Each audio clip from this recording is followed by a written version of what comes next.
In our previous class, we learned about the problems related to the chapter number 4, and that winded up the chapter. And in today's class, we'll learn the next chapter, that is chapter number 5, that is laws of motion.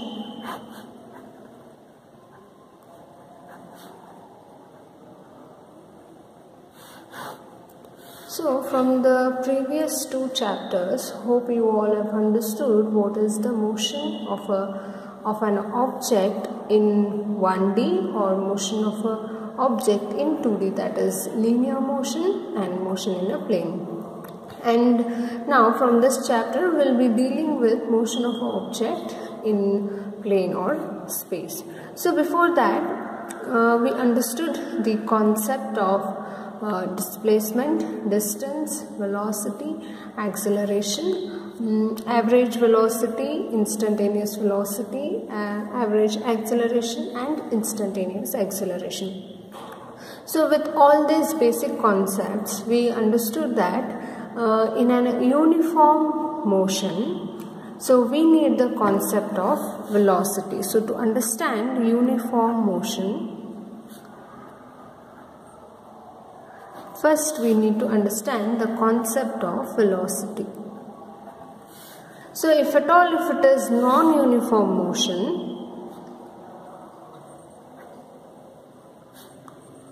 then we will look for acceleration. So non-uniform means at every instant the velocity of an object is changing. That means the change in velocity of the particle will give you acceleration. So in non-uniform motion, we actually look for the concept of acceleration. So far we have learned the motion of a particle in plane or linear motion of the objects. So but we don't know what is that physical quantity that makes an object to move. So that is our basic question for this chapter. So to move this football from rest, say let's suppose there's a football, so which is at rest. Rest means the ball is not moving. So now to move this football in this direction, what we need to do? We need to give the force in this direction. So this force can be like kicking of the ball. So that means if someone kicks the ball in this direction, then this football would move in this direction. So here what we have observed is, so to move the football which is at rest, we need an external force. So that is, so someone should kick it in a direction of F such that this ball can move in the direction or in a forward direction. So now let us take another example. So let's suppose you have a stone. So this is stone. So now to throw this stone upward, what we need? We need a force. So from our hand will give a force to the stone such that that can move upward. So when it moves upward, it is actually going opposite to the direction of gravitational force. So that means there is a force which is making a stone to move in an upward direction. So that force will be given by your hand. So again here you have the force F. So that means again you have an external force. So next example is, so whenever there is a breeze, so this breeze causes branches of tree to swing. So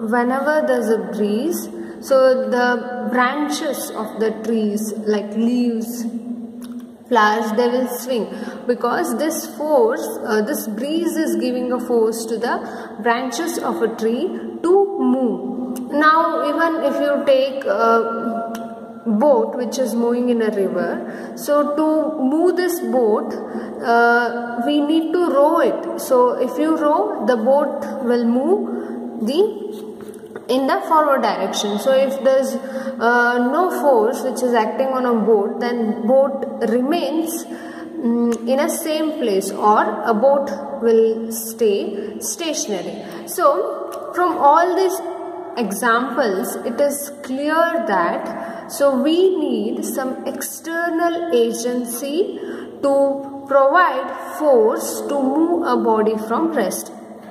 So let's suppose there is a table. So if there is a book here, so this is book. So to move this book till here, then what you need to do, you have to apply a force in this direction until the book comes here. So how do you apply force? So from your hand, if you push this book, then this book can displace distance of delta x, let's suppose delta x, and comes to this position. So here you are actually touching the book and providing the force to move this book. So basically there is an external force to keep object moving, or to displace an object from rest. So like the same way, so here the object is at rest and we are displacing it by a distance delta x by applying the force from our hand. So now if you have a ball which is falling from the height h, so let's suppose this height be h above from the ground, and this is an inclined plane. That means a ball is left on an inclined plane. So what will happen? This ball rolls down and comes to the ground.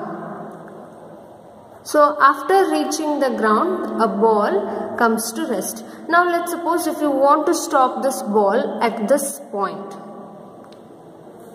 So that is not a ground point. So in between the ground and the height h above the ground, so if you want to stop the ball, what will you do? So you will apply a force in this direction such that a ball can stop. So here what you are doing, you are stopping a ball from its motion. So that means an external force is needed to stop or to retard the motion. So here if you apply a force, so if you keep your hand here, then this force will retard the motion of the ball, or it can eventually stop the motion of the ball. So in order to keep a body in motion, we need a force. In order to make a body to come rest while moving, also we need a force.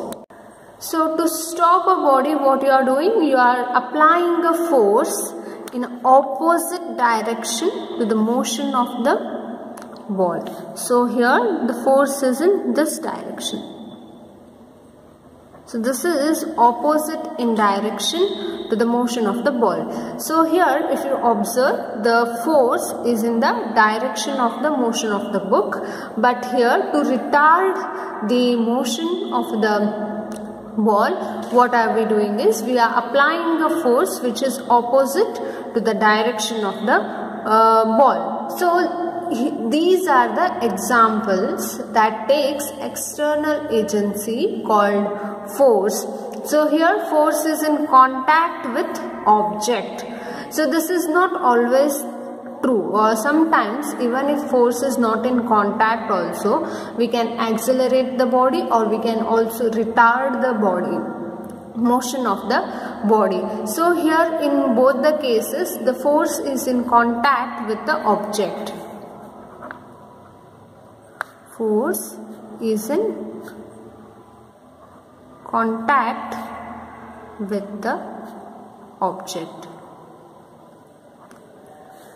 So, but now let's suppose there's a stone which is released from the top of the building.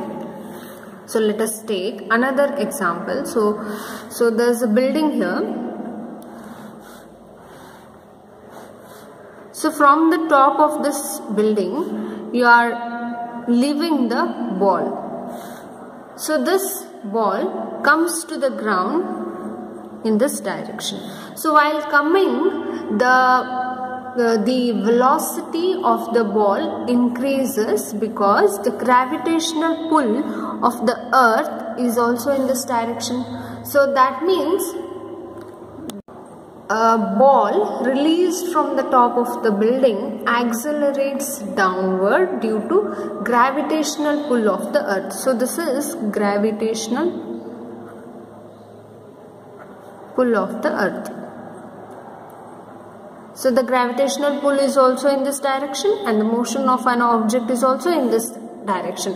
Hence the acceleration of the object increases. So that means this ball or this stone or any object which is dropped from a height h above the ground will get accelerated downward due to the gravitational pull of the earth. Now let's suppose you have a bar magnet. So this is a bar magnet. So if you keep a bar magnet towards the iron fillings, what will happen? This bar magnet will attract the fillings and bring them in a particular order. That means a bar magnet can attract an iron nail from a distance. So these two examples will give us an idea that whenever a force which is acting on in these two examples, so this force is not at all by contact. So this also shows that an external agencies can exert force on a body even from a distance. So even from a distance, an external agencies like gravitational and magnetic forces can exert a force on a body. So the external agencies, example gravitational force and magnetic force, can exert force on a body even from a distance.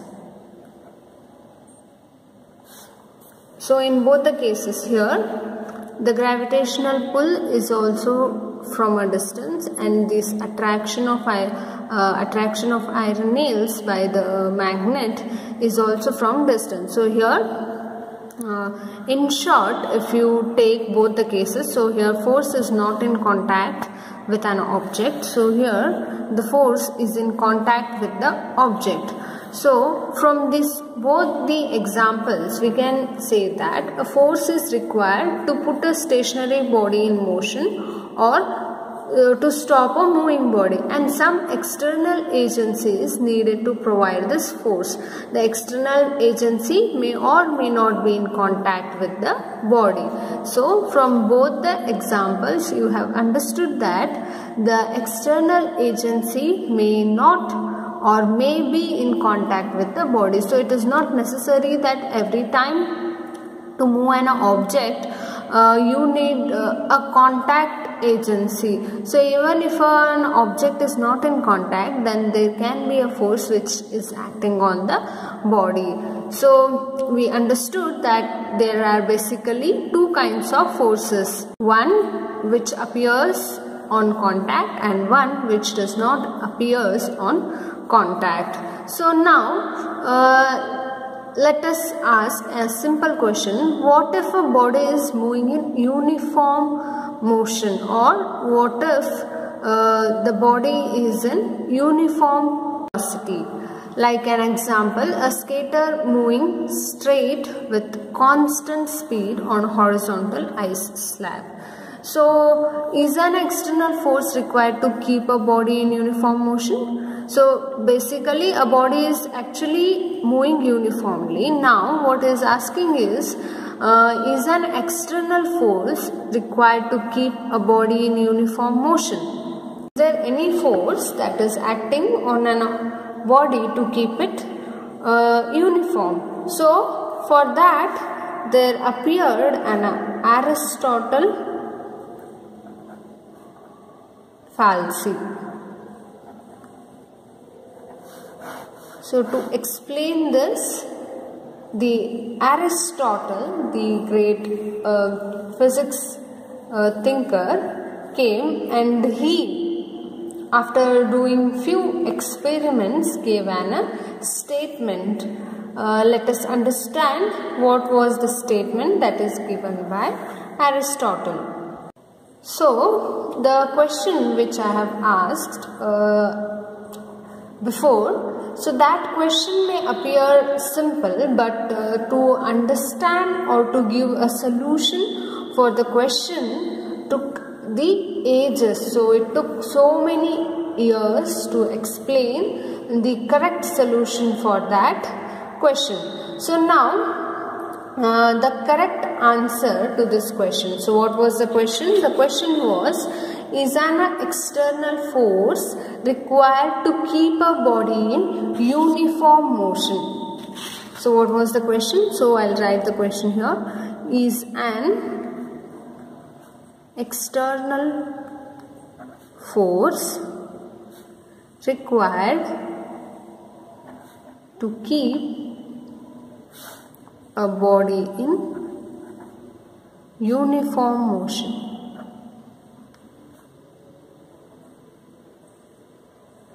So, this is the question. So, to answer this question, there appeared two scientists, Aristotle and Galileo. But the correct answer to this question was given by Galileo in 17th century. So, the answer to this question was given by Galileo during 17th century. So, now you got to know that who is the person who gave a correct answer to this question. So, it is Galileo who said a correct answer to this question during 17th century. And this answer next became the foundation for Newtonian mechanics.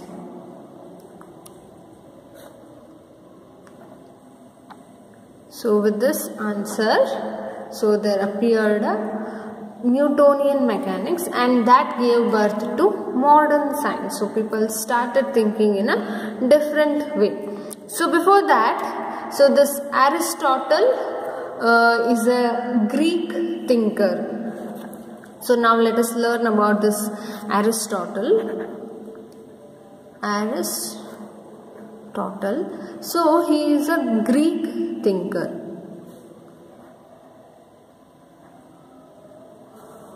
So, this Aristotle held the view that if a body is moving, something external force is required to keep it in moving. So, what he said is, so if let's suppose this object, if it is moving in this direction, so to move this object, there is a requirement of external force. He didn't say it is a force, but he said something external is required to keep it moving. So, he said something external is required to keep it moving.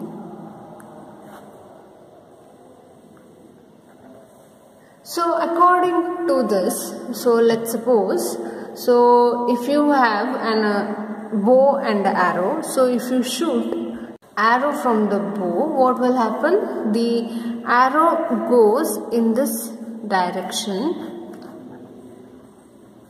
Arrow goes flying or keeps flying, since the air behind this arrow keeps pushing it.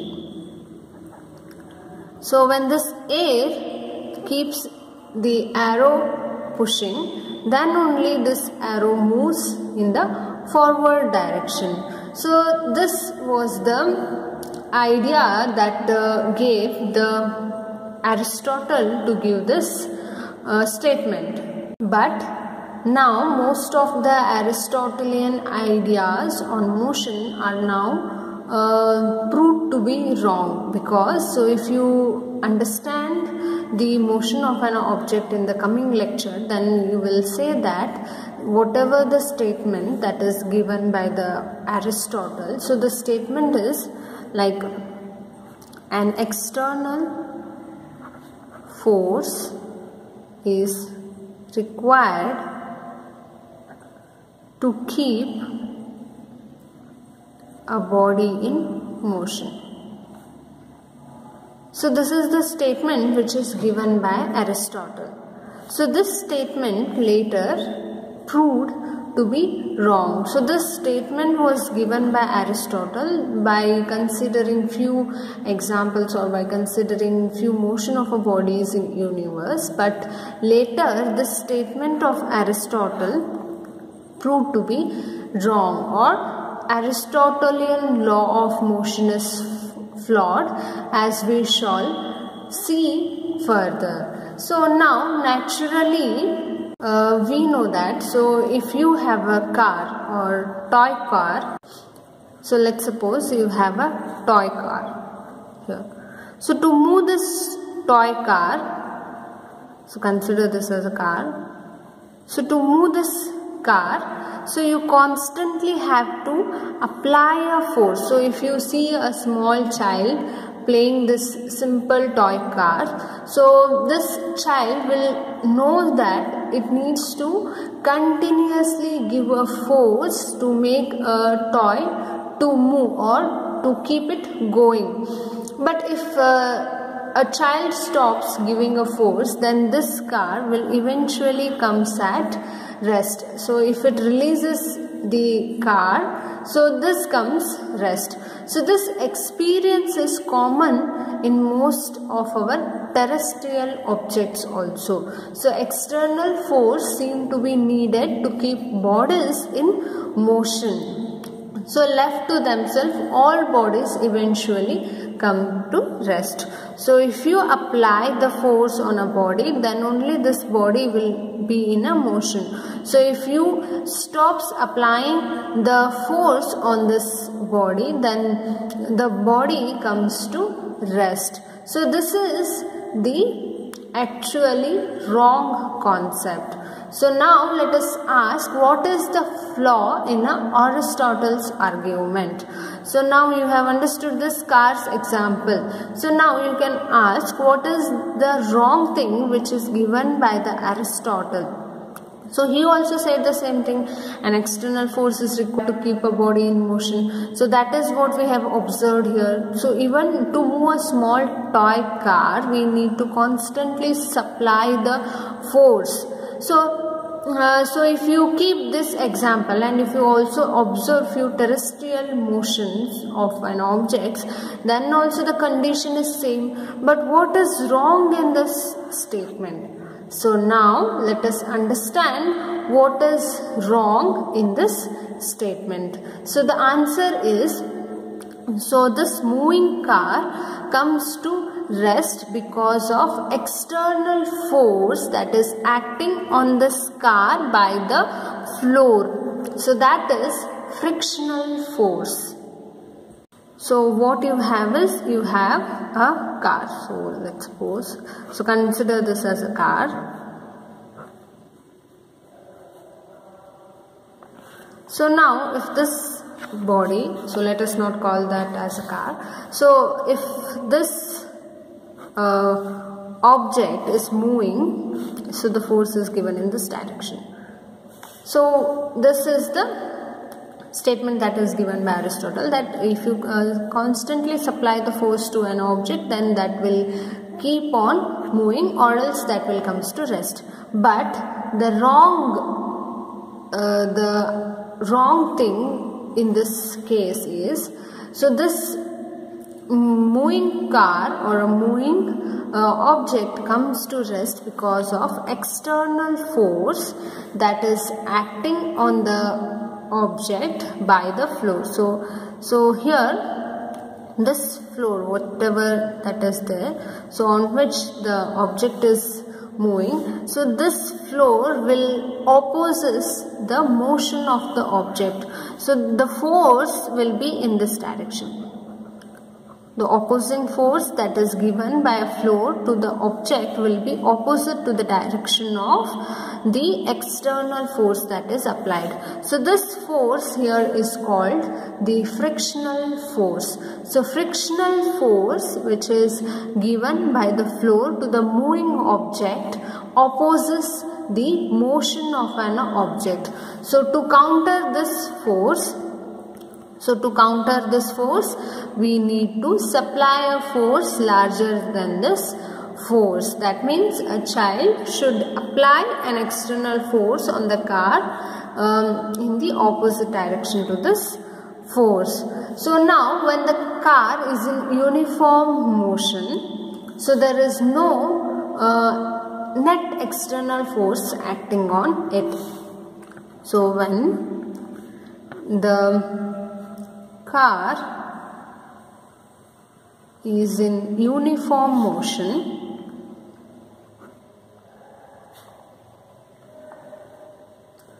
so then there is no net external force acting on it. So what this statement means? So this statement means, so to keep an object in uniform motion, this force should be equals to this force. So this force is frictional force. And this is external force.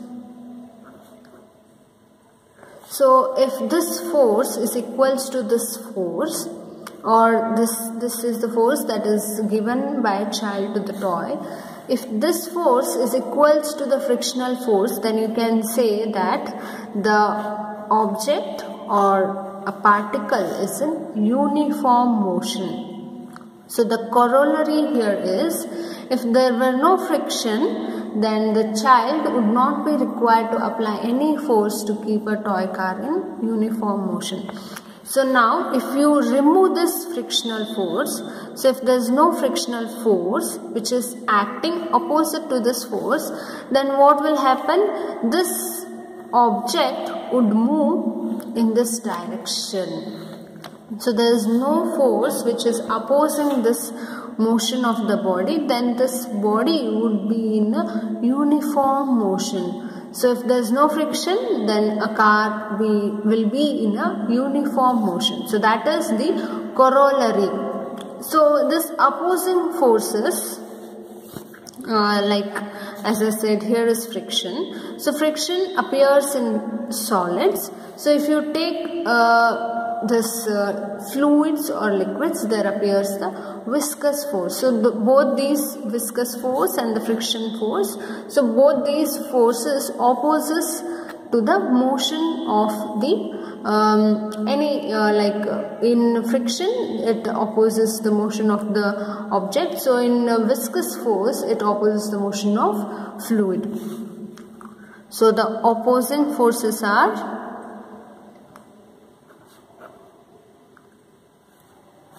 first is frictional force,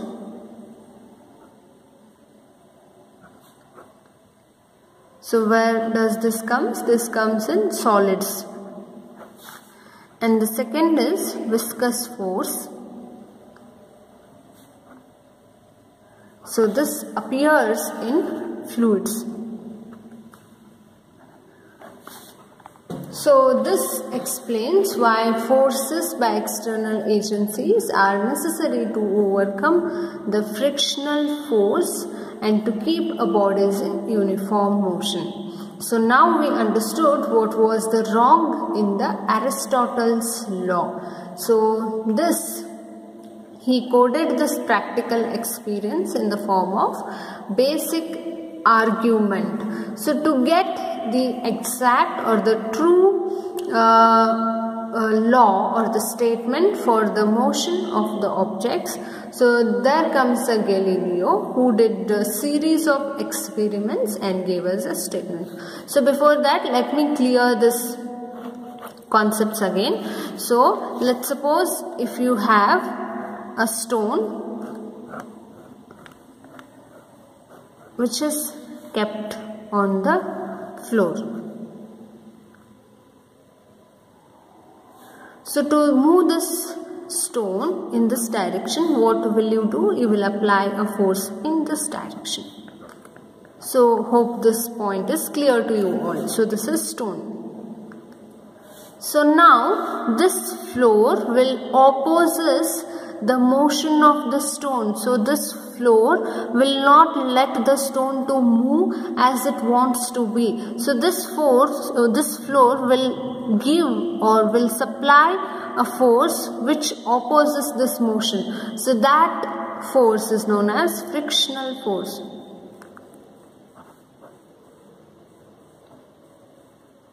So this frictional force will be given by the floor to the moving object.